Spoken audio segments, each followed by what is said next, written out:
can you just sit down with us for a second? We got to talk about something. Hate to do this.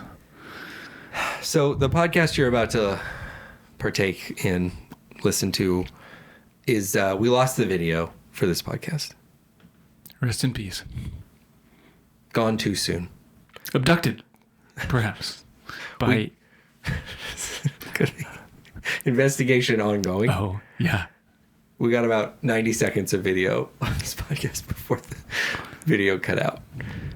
It is a bummer. So I'm sorry about that. We had some technical problems. I think we're pretty confident we got them figured out. And so this won't be an issue. If there's anything we know, it's technology and how to fix it. We're good at a couple of things. The Bible. Great at that. Nailed it.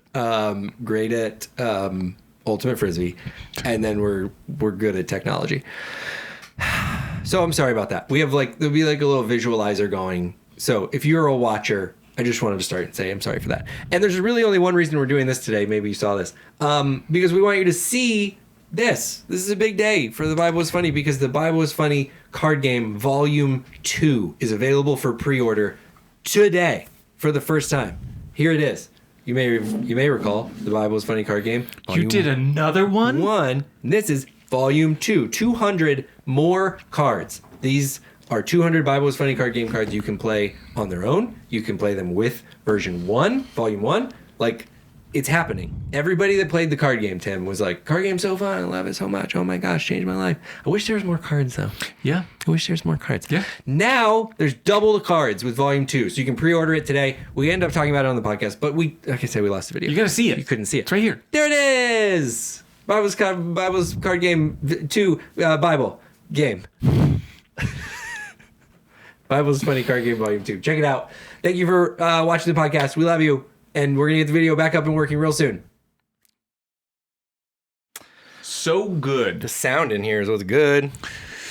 Yeah, the lighting. Good. I feel like the lighting could be better. I think we look a little grainy when I see it on the Instagram.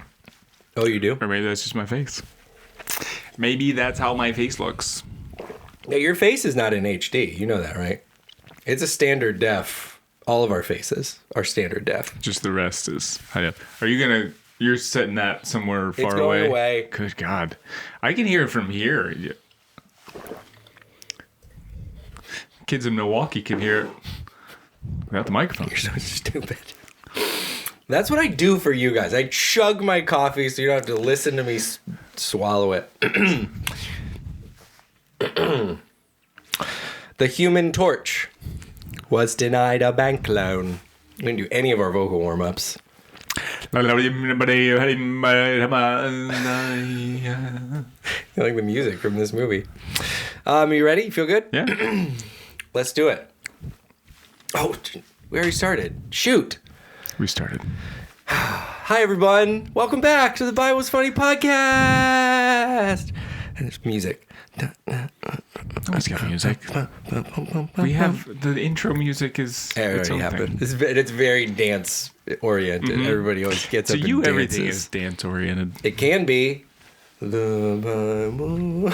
You should make up like a dance for the intro. I feel like I'm surprised you haven't. Yeah, that's a new project.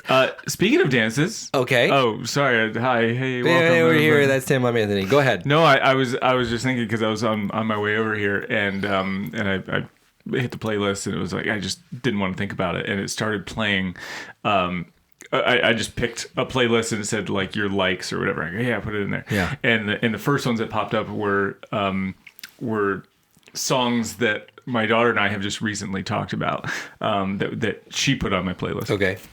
And we had a good discussion. This is an important topic in our family. Yeah. We talked about karaoke songs and like what's your go-to karaoke song? And I got to talk to my daughter about like the important things in life. Again, what is your go-to karaoke song, or you have to have a couple, just kind of in the holster, ready to go, depending on the mood, depending on the vibe. If somebody else takes a song from that artist, right. What are the criteria that go into picking a good karaoke song for yourself? And it just felt like a real parenting moment, you know? This is what I teach my kid. I think there's more to be unpacked there of like what is unlocked about you personally when you find your karaoke song. Yeah. You know what I mean? Yes. It's a lot about you. It's about like a vibe and energy that you have, but also like what is your skill set? Do you pick a rap song because it's going to be funny? Right. Or like, do you pick it because you're good at it? Like, oh no, I know every word from that. Yeah.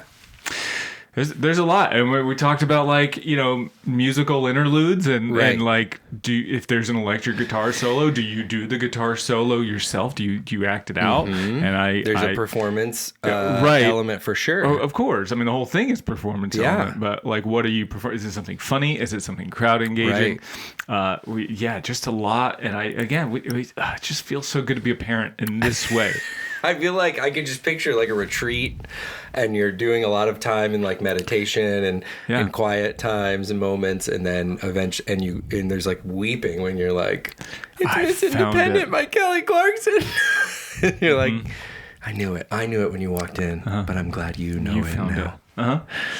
Like that would be people do like Spirit Animal, and it's like, okay, but that's like, what are you gonna do with that, really? I mean, I guess you get like a tattoo or something. But like when you find your karaoke song, you bring that with you everywhere that karaoke might happen. And then again, I'm gonna say, don't just have the one. You start building a repertoire that you put in. Because what if you're at a small karaoke party and they're like, "Oh my gosh, you killed it! You do multiple. What's your next song?" Well, you know, I disagree with doing like more. Definitely don't do more than 2 by yourself.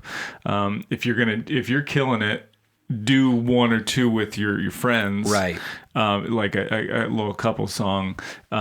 Have that ready to go too, but there's definitely different categories of like who you're singing with, who are we impressing, but you got to have something backed up too, just in case you crush it. Right. Well, and then there's a matter of like if you lead with your closer, and then they say, okay, we need to do another one. Now you're in a pickle. So you have to have. To your point, you want it. If it's a possibility, it's a smaller like house party situation.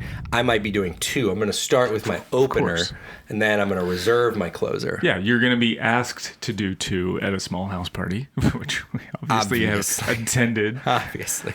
Did you ever see the clip of?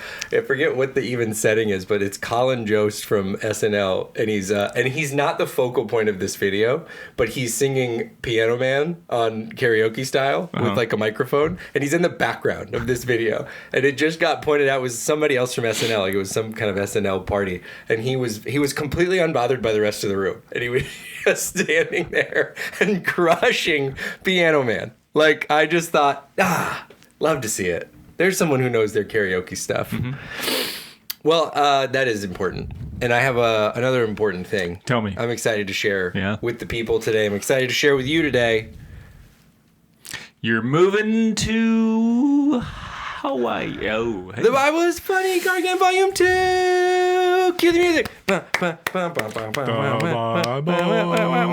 It is here. Tim, you have seen this. I've seen it. You are one of only like less than, 4 people that have seen this at this moment, because there's not that many of them in existence. But this game is coming out. It's fully releasing in July. A lot of you have been very kind in your response to this game, and a lot of people were like, "We need another one though. You got to do another game." So here it is. This is double the cards. So if you have Volume 1 and Volume 2, you have double the cards. It's 200 cards in each of them, and you can pre-order it today. Today is the day, the first day. This is the day. This is the day. This is the day that the Lord has made for you to pre-order. You can pre-order The Bible is Funny Card Game Volume 2. And if you pre-order it, because can I be frank with you? Can I be honest? I don't love pre-ordering stuff. I'm count me among the I want to buy it and get it. But if you do pre-order this, it's helpful for us for a couple of reasons. And you get some bonus stuff. You get some bonus cards, and you get some recommended house rules for how you can play this at your house and make your friends play it. Love that. I was going to say pre-order because I know this is not me giving a sales pitch, but the last round I feel like ran out and they had to do a reprint. Yeah. So if you don't pre-order, then you may miss out on that. truthfully, that's where we're at. There was a high demand. There was like a really, really amazing, incredible, All the Bible's Funny family bought like a bunch of them, and so we ran out. So now we're doing a pre-order so we can get production kind of where it needs to be for the first round. So thank you guys for loving the game, for telling your friends about it, for sending me pictures of you playing it. You're going to buy it eventually. You're going to want to buy it. If you have the first one, like you're going to buy the next one. Just Tim was... be smart. This is a matter of intelligence. You know, do it now. Do it now. Just do it now. You're going to get some bonus stuff, some downloadable house rules, etc. That's really going to make it even more fun to play. Tim was involved in helping me make this volume 2. He saw it when still waiting on that check. When these are, it's crazy. It's not there yet. It's not there yet, for real. I have to. Let me break that down to check. You're not even typing anything. No, I am. I'm really typing. Anyway, Bible's Funny card game volume 2. Finally coming out. I'm so excited. Pre-order it. Do that. And what we're going to do is talk about a Christian movie. Yeah. Christian movies are funny with Tim and Anthony on the Bible's Funny podcast. No, you literally do not sing in any podcast, and we will get more people to watch. Today we are reviewing a Christian movie. It's something we like to do together and with you, our friends. Today we are consuming... We have consumed the movie. We are discussing the 2014 Bible epic, Exodus, Gods and Kings. Just a little asterisk. I don't know that I would call this a Christian movie. It's kind of the story of like another people group, but for the sake of this podcast, what we do. Right. It's a movie based on a Bible story. Yeah. Yeah. So we're not going to claim this under Christianity, but it's there. Oh, I see what you're saying. Well, it's a part of our book. Right. Yeah. It's a part of it, but we can't own it because it's about another people group. Well, yeah. We should have said that about Ruth too, probably, but yeah. Here we go. You're right. This is exciting for us. I thought it was a fun one to do because if you follow along, the other guys that do the other segment on the Bible's Funny podcast, which are actually just us, Cheat Day Devos. If you have been following along Cheat Day Devos, which is where we read 2 chapters of the Bible at a time and discuss it, we just kind of finished the story of the Exodus, like what this covers. Almost. It dips its toe a little further. But the bulk of it we just read about and discussed on Cheat Day Devos. So this is a crossover episode where we take the Tim and Anthony characters from Cheat Day Devos and the Tim and Anthony characters from Christian Movies Are Funny. And they kind of meet each other. Our innies and our outies are meeting, is what I'm saying. Here on The Bible is Funny, Christian Movies Are Funny segment. So Tim, what else do we need to know about the 2014 Bible epic Exodus, Love a movie title with a colon. Love a good colon. We talk about it all the time. Exodus, Gods and Kings. Tim, what do we need to know? This film was written and directed by Ridley Scott. Yeah. Gladiator, Napoleon, epic movies, Blade Runner, House of Gucci. Like he's good. Yeah. He's done this a couple of times. It is a 20th Century Fox film, so like it has been funded. Don't worry. Yeah. There's some money has been put into this. There's a production value. Yeah.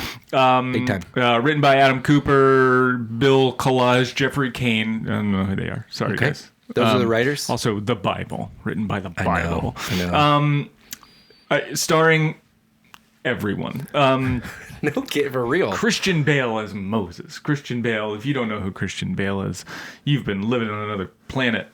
Joel Edgerton as Ramses, Hiam Abbas as Moses' mom. She's from Succession, if you remember her. Was she? She's the wife. The wife, yeah, the step mom, guy, step whatever. Mm-hmm. Sigourney Weaver as Tuya. She's from Alien, Avatar. The great Ben Kingsley as Nun. If you don't know Ben, he's Gandhi. So good. He's in the new King of Kings movie. He was in Schindler's List. He's actually in another movie called Moses too, back in the day. Aaron Paul as Joshua. He's from the guy from Breaking Bad. That's right. John Turturro.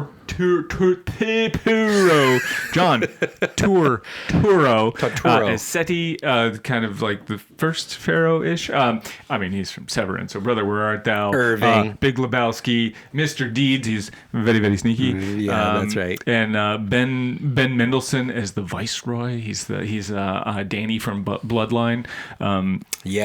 Yeah. I mean, the list goes on. There's just a ton of people in there you've seen in a ton of things. Every face I saw, I was like, yeah, I know that face. Yeah, this is how you make an epic movie. Yeah. That's why they cost so much, I guess. Yeah, this was a heavy hitter. This was definitely a change up for us and for you on the podcast here. This is not typically what we discuss. So this was a heavily funded movie with a lot of credentials all around. Big time stuff. Is there any sort of a summary? Yeah. We need to know about? Yeah, I mean, it's in the Bible. Right. The IMDb synopsis, which I always go by, this is our guiding light, says... The defiant leader Moses rises up against Egyptian Pharaoh Ramses II, setting 600,000 slaves on a monumental journey of escape from Egypt and its terrifying cycle of deadly plagues. Oh, yeah, okay. Yeah, we're there. That's good. Everything about it's just polished, which is a change up for us. This was released in theaters. This was, I mean, honestly, even watching it, probably meant to be seen. Ridley Scott, especially, if you're familiar, he's just doing things that need to be seen on a big screen, really. Yeah. Really, really big. Kind of a Michael Bay in the same category, I would say, is like, it's just all meant to be very big. Like, this is not a person you would expect to do a little indie with just like a character study on two people. So, makes sense. I mean, again, we've covered the story. The story of Exodus is epic in every way. This is just all of these great visuals. So, great setup. I'll do this briefly because everybody in this movie is pretty well accomplished. But hey, we just don't like to. We like to say our heart behind this segment. We like to consume these movies and discuss them here for fun and for giggles. We don't want anyone to take any of this too personally. Like, this is just our take on movies. We don't really know a whole lot about anything in particular, but we like to watch these movies and discuss them with you because that's what's fun about art and that's what's fun about movies. So that's what we're gonna do today. We don't Ridley, if you're watching, I want you to know, Gladiator's my favorite movie of all time, actually. Gladiator 1, my favorite movie ever. So, big fan. Christian Bale, Batman stuff. Come on. People know what they're doing in this movie. So, with that, we'll begin. I'm going to do a synopsis now, which is kind of a run through with spoilers of the film. Again, 2.5 hour runtime. Like, this is a sit down, buckle up kind of movie. It is available for free on the Roku channel. You just have to get a login. I'll share my login in the notes. Just kidding. I won't. You have to make your own. But I did give Tim my login. So if you want to go watch it, no spoilers. I'll give you a second to do that. If you are cool with just getting the spoilers from us and from the story of the Exodus, which is thousands of years old, then just stick around for a moment here as we let some people slip out. And we're good. Okay, here's the synopsis of Exodus, Gods and Kings. Since the dawn of time, people have wondered, what's God like? Is God vengeful and impatient? Does God make tea? Is God a British third grader? Exodus, Gods and Kings suggests yes. Moses and his cousin Ramses grew up close as brothers, but then a spooky ghost intestine prophecy and a shocking origin story sent Moses out into the desert in exile. While in the desert, he has an encounter with a god, played by elementary-aged Jason Statham, who is far different from the Egyptian gods Moses knew. This god asks Moses to take on the role of the transporter and deliver the Hebrews from 400 years of brutal slavery in Egypt. Moses heads back to Egypt. A crocodilian civil war turns the Nile into blood. The Hebrew people are released from their slavery, and a bunch of horses die very dramatic deaths. Now you're up to speed. That's good. That's good. These are tough because it's the story of Exodus. Right. So it's like, I'm giving you the plot of Exodus. It does follow that plot. Tim, 2.5 hours, lots to discuss. Give me something that was shocking to you about this. All right. So literally the most shocking thing right off the bat is when Irving from Severance shows up and he's Pharaoh, and I'm like, dude, Irving, John Turturro, that's who I killed his name earlier. Yeah. Like that was literally the most shocking thing, and I was like, he's so good. He's good. He's good. He's just an incredibly talented actor. Again, he's in all sorts of stuff. He can play all sorts of cool things. I don't know why we didn't get him on.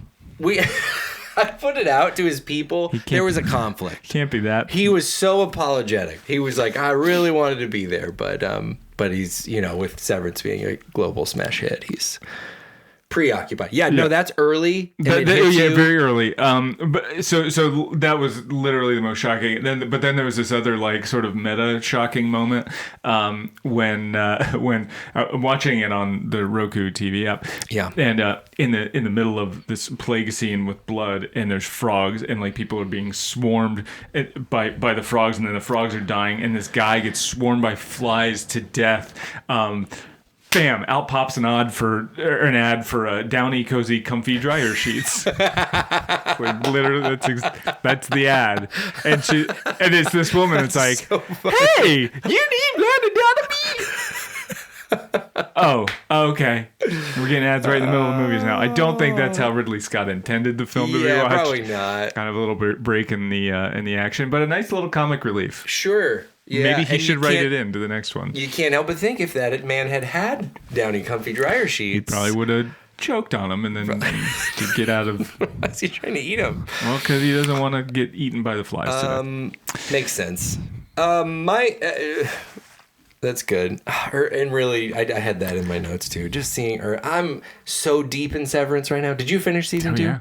You finished it? Yeah. Oh my gosh. I'm a human being, Anthony. And so seeing him definitely.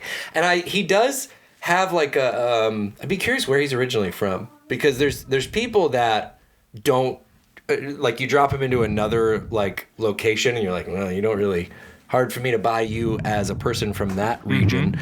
And Irving is not one of those. I feel like he right away, I was like, yeah, Egyptian pharaoh, sure, that makes sense. He was born in New York, by the way. According to there you go. The melting pot. Something that was shocking to me was, and I mentioned it a lot in the summary, it just was the choice in how we're going to visually represent God, mm-hmm. which is it's an age-old thing, right? The Sistine Chapel features an old, gray-haired, bearded. There's all been all, and there's just like different thoughts, and for some people it's a ray of light, mm-hmm. and just a kind of bratty, British, elementary-aged. Like, Moses he's caught in like a mudslide. This is the burning bush sequence, and then you see the burning bush, and you're like, yeah, all right. Again, this is all very visual. When you read the Bible, you're like, yeah, burning bush, it's on fire, but not burning. It's interesting. And then there's this little youngster, this little lad, just a wee lad, who's there. So it sounds like you didn't like that. And I would say part of it was just I never got over the shock of it, of just like, one, we talked about this before, and this is what we do on the podcast. There's the Britishness of like, well, it's not happening in America, but we got to do it in English, so British it is. Mm-hmm. It's like, okay, but they are in Africa, in like Egypt. I don't think they were British. Mm-hmm. So, but it's Christian Bale who is from England, so it's like he's kind of in his zone, and then there's a little British guy who plays. It sounds like you don't like it or shocked by it. I'll say I don't like it so that you can make your point. Yeah, no, I didn't care for it. What I liked about it is like the other option is you have the voice of God come in through the bush, and how else do you have God talk to a character in a movie? Like, yeah, you need do you have a visual? Do you have like, yeah, do you have like a dude in a robe? Do you have somebody look like Jesus? Like, or can you be creative and clever with it? Because they have the burning bush, and you see that thing, and that's shown, right? But otherwise, I liked it because you look. Otherwise, I would look at it and see this burning bush, and I'm expecting James Earl Jones to talk through it, and it wasn't him. And I was like, oh, pleasantly surprised. Like, oh, that's a creative take. Yeah, I'm down for it. Because there's not a good way to represent God. You just have a dude's voice, right, and voice too, 100% coming from the bush. Yeah.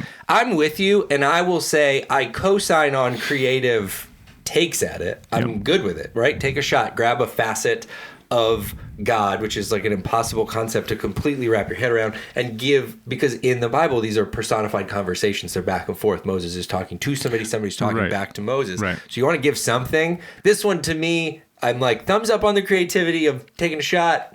For me, it was like, just a young British boy. Who else? What else do you do though? I don't have the answer. Right. I'm just looking at it, going like, huh.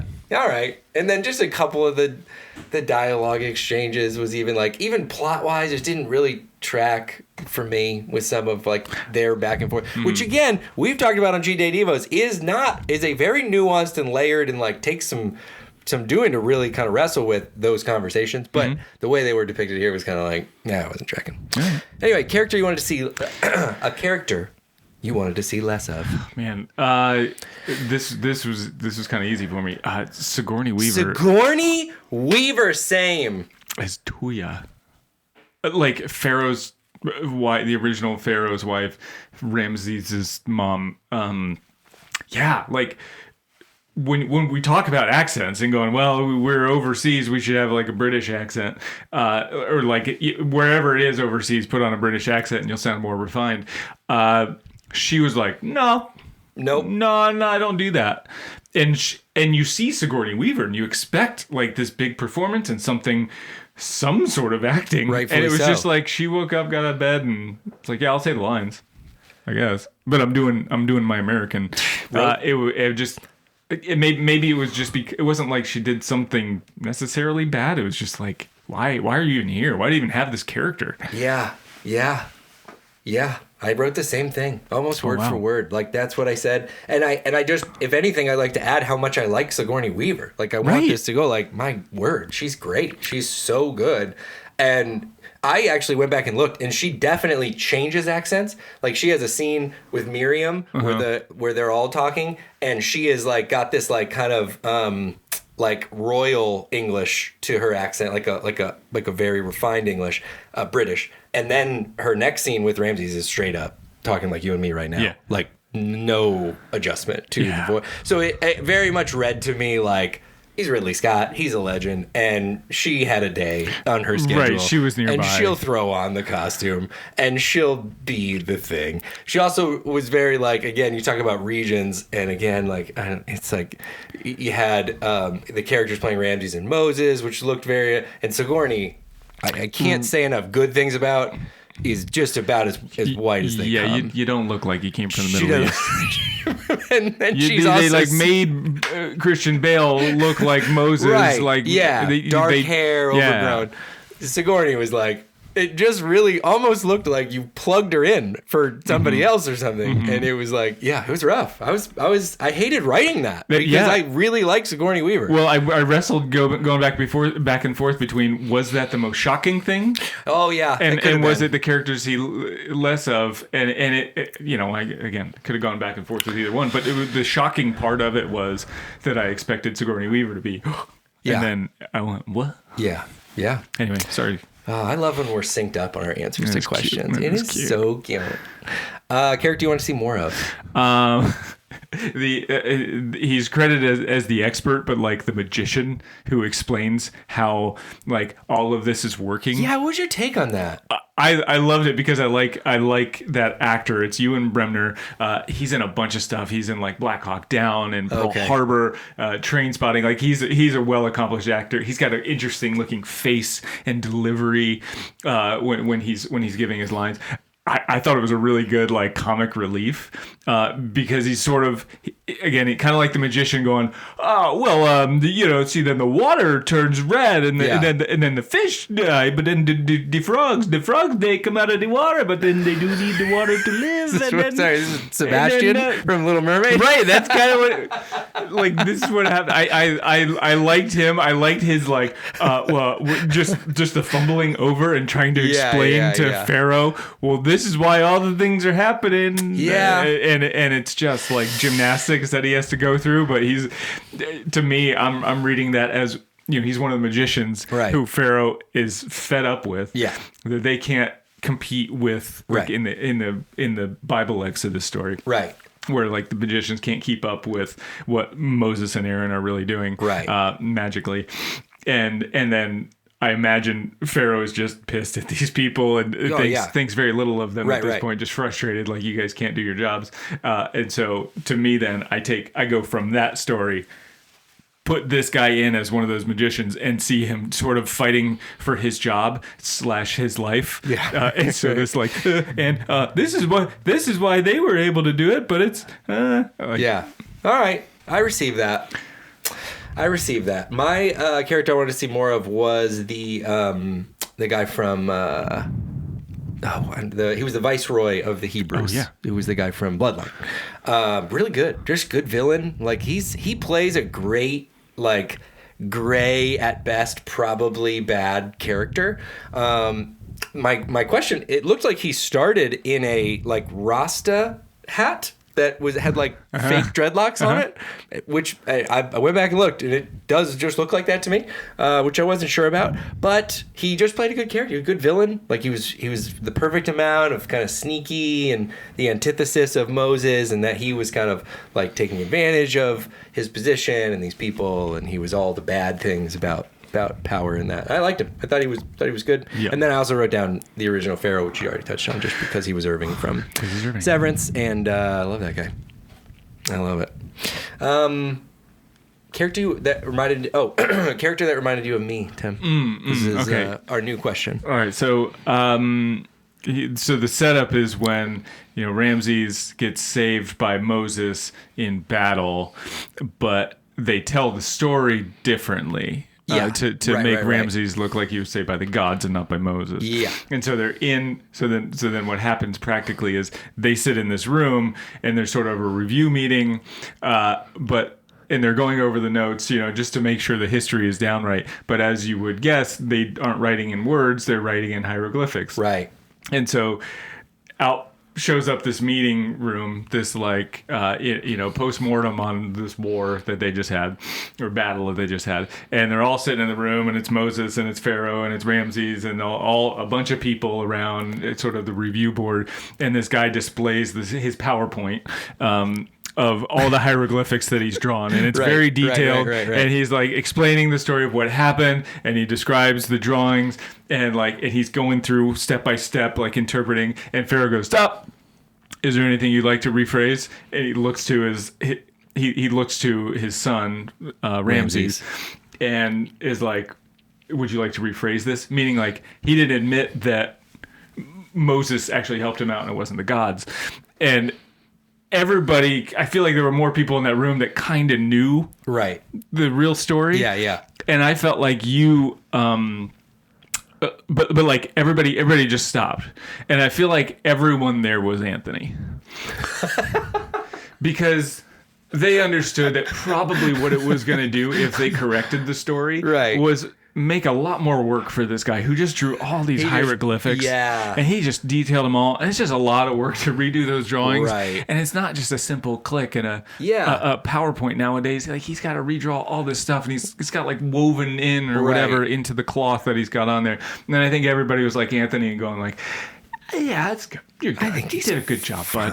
That's fine. That'll work." Yeah. Just that's so considerate. That's a line I would say. It also brings up a great point. People, it's such a point of power for people. They look back and they're like, history was written by the winners, blah, blah, blah. And it's like, some of that might have been practical. Some of that might have been that someone was like, yeah, it looked like we had a great strategy, and our guys are just great warriors, blah, blah, blah. And then they're etching that in stone, or they're drawing elaborate hieroglyphic pictures, and someone comes back and they're like, oh, actually there was like a disease that went throughout that people we actually brought and didn't really think about, and that's kind of what did it. And he's like, okay, why am I going to etch a bunch of new stones? No. That's so much work. Just leave it. Can we just say we were great and leave it at that? Yeah, keep in mind they didn't have erasers back then. This is what I'm saying. We're thinking about it today like correct a story is just like backspace, backspace, backspace. It's not.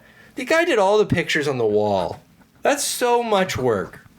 I also loved, I don't know, I don't have it in here, but there's a line where Ramses is talking just about construction in general, and it was so relatable. He was like, we're trying to build this statue. My house is so behind. What's going on in my house? And the guy's like, well, I got guys that got other gigs and they're trying to get to. And I was like, this is Egyptians are just like us, for real. Same thing. Egyptians, they're just like us. Character that reminded me of you. I was very happy with this, actually. Like, I've kind of had to dance around this a couple of times, but this one I was like, oh, cool. This is my Tim. And his name was Kyan. Khyan. He was like a general in the Egyptian military. Okay. He works for Moses directly, and then he works for Ramses. And Ramses is like hopefully you're probably getting this somewhat. So Moses is pretty like thoughtful and thinks through things, and Ramses is pretty impulsive and stuff. So Cayenne is stuck because he kind of knows Moses was like better and didn't do anything wrong, but he's got a job and he's got kids. They want a Nintendo Switch, and then they want the games, and then they got baseball, and so he's like, I gotta keep working. So anyway, he's still working for Ramses, and what reminded me of you is he's just very like they're zooming out to get Moses, and they're going on this little path, and he's like, hey Ramses, and he just points the edge of the cliff. That's all he says. It's like, Ramses, points right there, and he's like, tells his guy like, hey, stay away from the edge, and he points it to Ramses, and then everybody behind him, like the whole thing falls apart and everybody falls off the cliff and dies. And then there's like another point where he does something with, he's like oh, the Red Sea, they're in the Red Sea, and there's a huge, like, the water's crashing in. Ramses is lost on revenge or whatever issues he's personally dealing with, and Cayenne looks at him and he's like, hey Ramses. He just points to a giant wall of water about to crash on him. And I'm like, this is Tim. And then he gets to a point where he's like, all right, everybody turn around. We're not doing this anymore. Head back. Ramses has lost it. We're done here. And I just thought this all felt very Tim. Like, it's very loyal, very, like, thinking about the safety of everybody, trying to kind of stick with somebody, but then at some point going, like, I can't do this anymore. This is too dumb. I'm going back. You're in a chariot in the middle of an ocean, and the ocean is coming back. What are we doing here? It sounds like an effective communicator. Like, I just was like that all of this is giving Tim to me. The point to the side of the mountain. I want to go back and I might cut that into a reel or something, because he just is like, see the steep cliff? It's right there. So just be clear and concise. Thought we should know. Thought we should all know. He also, before they even go towards the steep cliff, he's like, hey, probably shouldn't do this steep cliff. Okay, I guess we're doing the steep cliff. Cool. That was my thing for you. Is that like when I tell you, like, hey, don't sing on the podcast? Right. But I know deep down you just are like, you should keep singing on right. And what happened to Ramses when he didn't listen to him? He survived.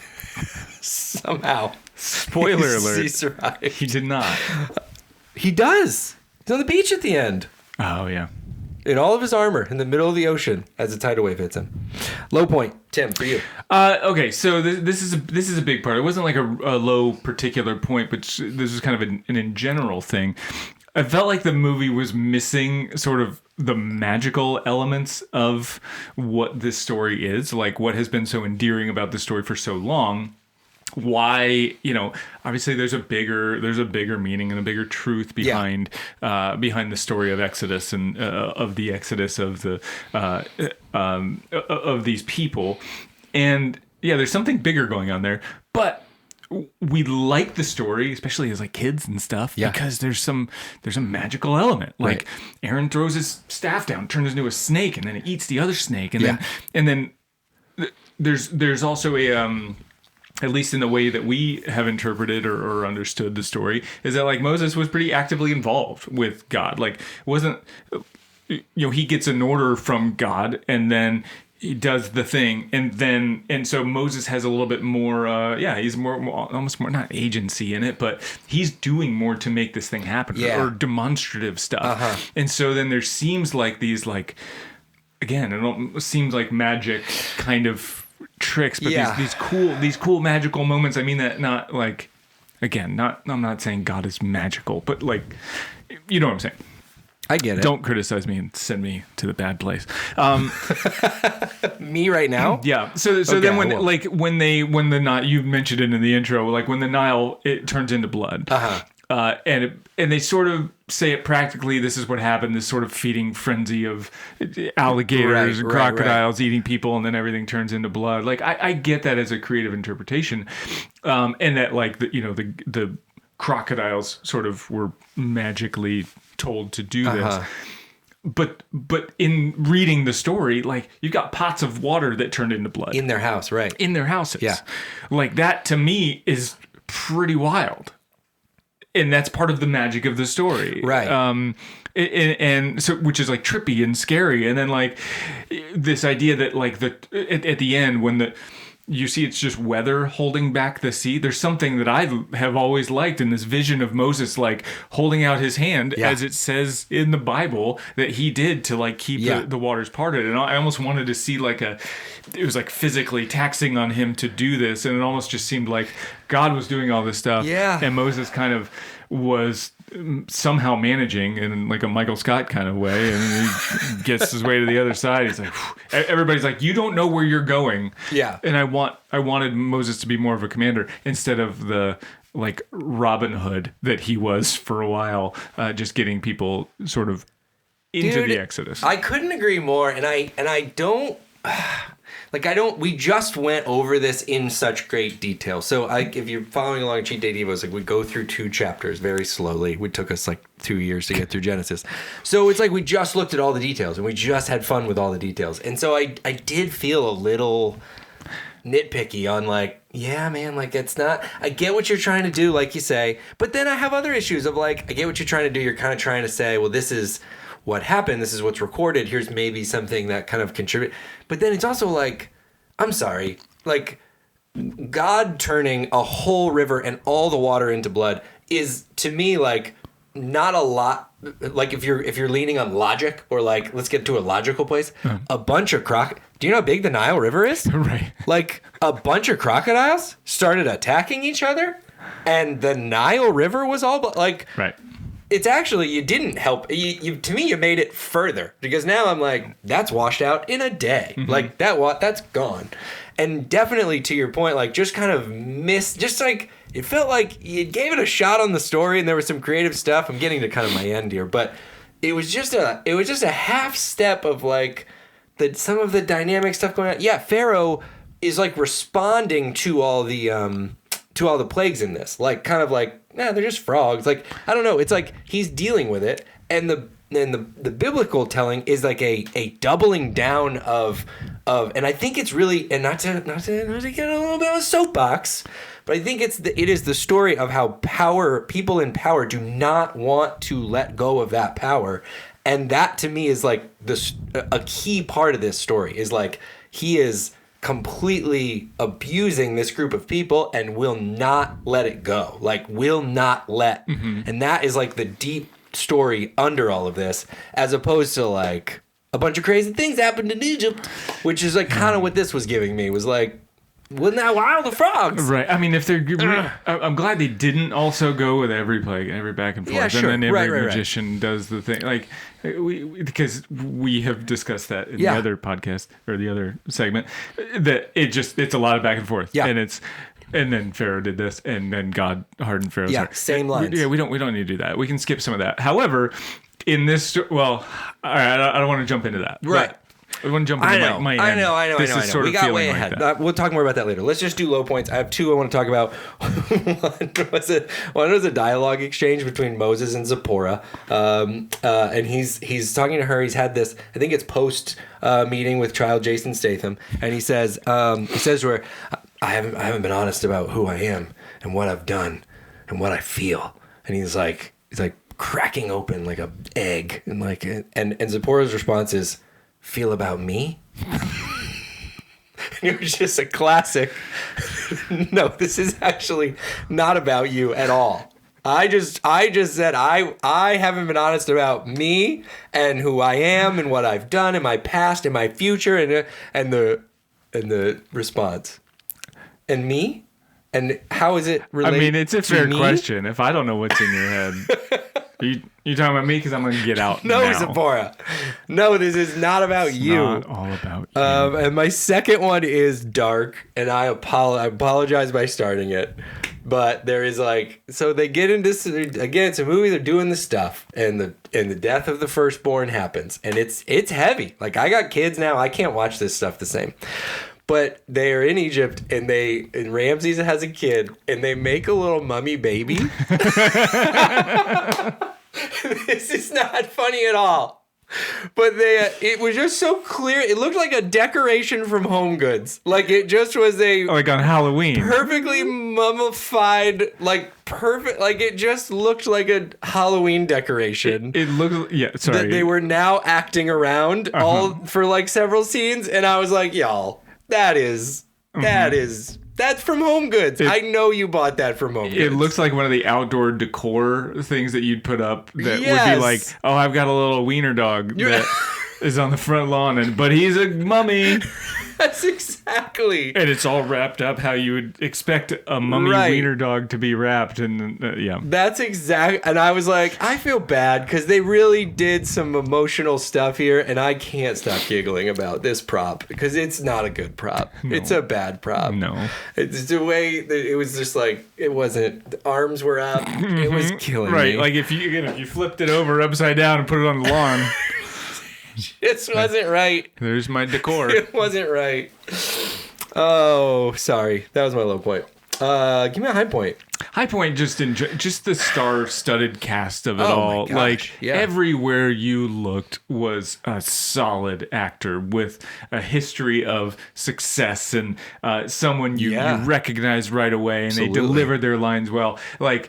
We've been doing this for a while. I'm sure y'all haven't watched every crappy movie that we've had. So this was quite refreshing to just sit down and trust the actor to know what their lines were, to trust the director. But like you've got people with some experience doing this film and a budget that says, yeah, just come on, just do it. And again, I'm not. That's going to lead into my other stuff, but specifically the cast and their accomplishments and who they are. I mean, with like Ben Kingsley again, like you've got these people from epic films, for decades, and they're all in this right now. Yeah, so good. It was very star-studded.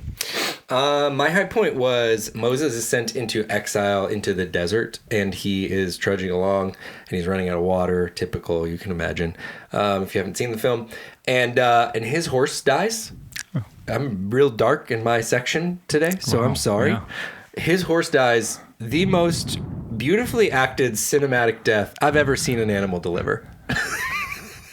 I don't know if it stuck out to you, but they did multiple angles, and this horse, I kid you not, was just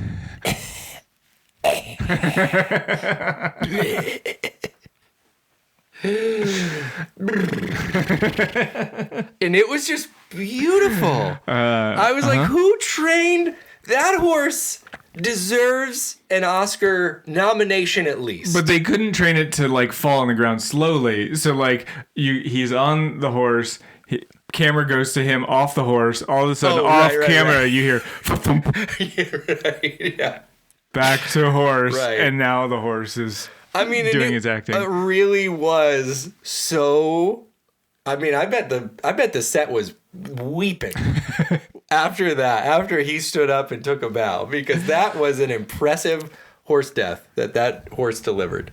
I would like to check on that horse and see if that horse actually, that was the last moments of that horse. That's how wrapped up in that scene I was.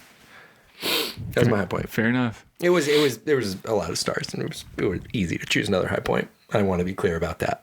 Okay, here we go. How many raised hand emojis, Tim? I mean, okay, we do have a scaling system. We have another set of criteria that we watch these movies by. Yeah. This is obviously well above the production value that we have ever had on any of these. Correct. Even the Kirk Cameron movies. I know. Shocking.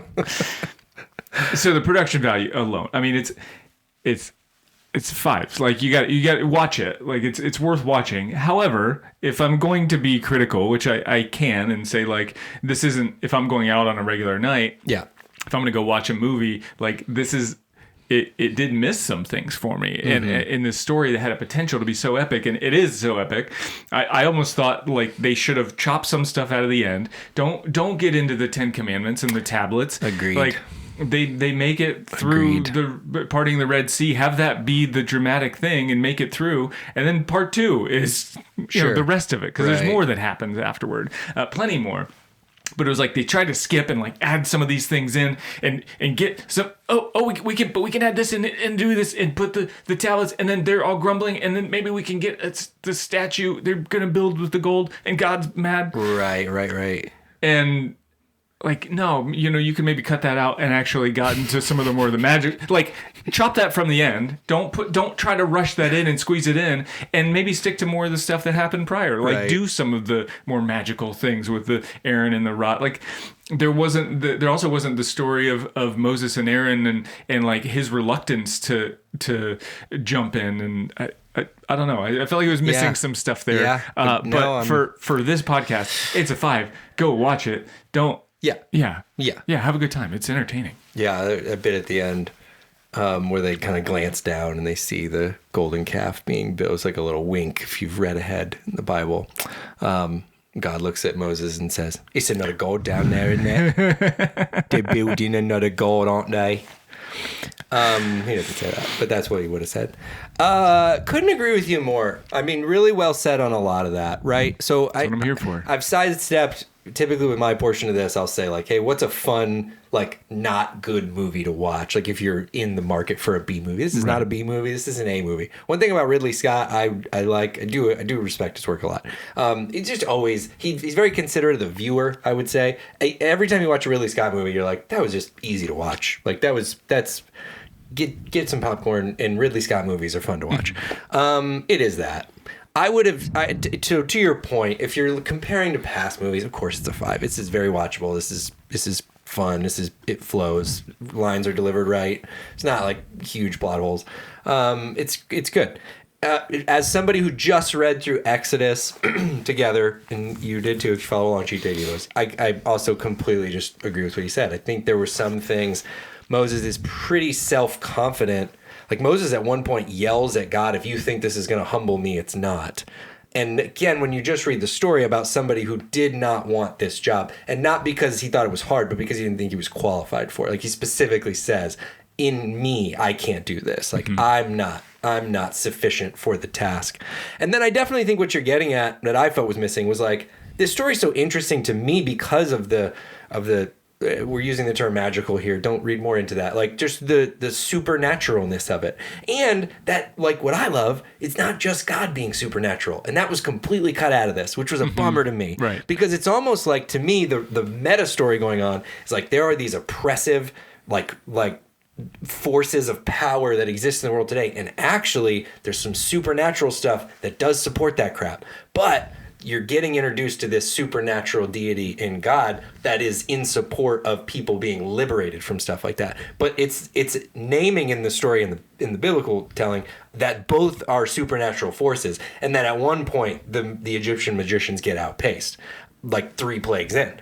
And this was just like they were bumbling the whole time. Right. And they really were a joke from jump, and it just kind of tried to like practicalize it. Yeah. At points you got Moses sort of arguing almost like he's trying to create a union, and or you know what I mean, like I'm here for rights of workers, and it's like I get it. I get some of that. I did like some of that stuff, though. I like a creative take on how Moses interacted with the people and like what his position was prior to being with his people, like this position of power and losing that, and then having this sense of passion for this people group. That's cool.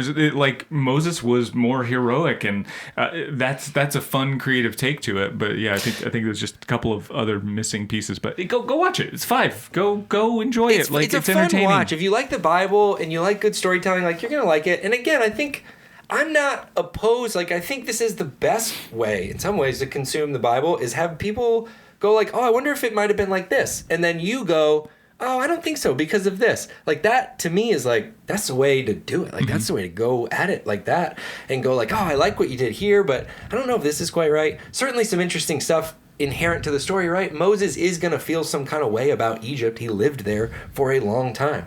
That I read a little bit of like the background, because I was curious about, was he related to that Pharaoh? And apparently historians are pretty agreed that there would have been Moses would not have known the Pharaoh that he was dealing with, which again is like, you're just adding for story. And it's fine. Right. But it is to say, even if he didn't know that Pharaoh, he would know people. Like he was still alive. Of course, the people he knew in the palace would have been still alive. There's some connection there. Right. He lived in Israel for a time. He lived with the Hebrews for a time. He lived with the Egyptians for a time. Then he goes to Moab, marries, like he's got all kinds of like his concept of family all interesting stuff. And Ridley took a stab at it, and it was very watchable. Yeah. But if I were to give like my overall, if 5-star for this podcast, I would put it at like a 3 as like a visual. Do I think you nailed the story of the Exodus? Like, ish. Yeah, I mean, and so for like Rotten Tomatoes, it got like 35%. Like wasn't like critically well received, but Rotten Tomatoes is, it's just people.